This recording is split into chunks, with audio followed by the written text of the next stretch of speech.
Bună Asociația Avira. Bună Andrei, Bogdan și Matei. Bună Andrei, Matei și Bogdan. Bună Dragoș. Salutări și urări de bine, Andrei, Bogdan și Matei.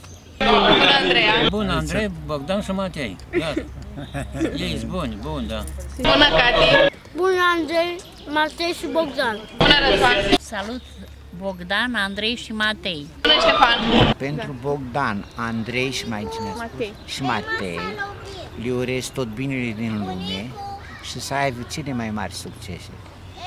Și să muncească, că în viață, fără muncă, nu se face nimic.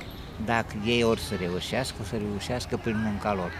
Bună Florina. Bună Andrei, Matei și Bogdan. Fii sănătos și gata, dă-i masa gol. Bună Andrei, Matei și Bogdan. Bună Reza. Salut Andrei, Bogdan și Matei. Salut Andrei, Matei și Bogdan. Bună Andrei, Bogdan și Andrei. Și Matei. Și Matei. Bună Andrei și Bogdan. Și Matei.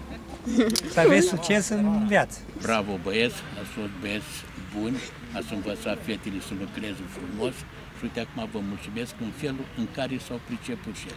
Bravo lui, lor și bravo vouă. Vreau să zici bună Bogdan, Andrei și Matei. Bună Ciprian mă cheamă. Nu. Îi salutați pe Bogdan, Andrei și Bună Matei. Bogdan, Andrei și Matei.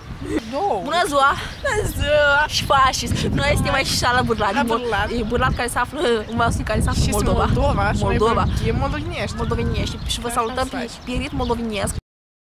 Facem atelier de vorbim moldovenești. Pac! O să chemi Moldova. Moldova.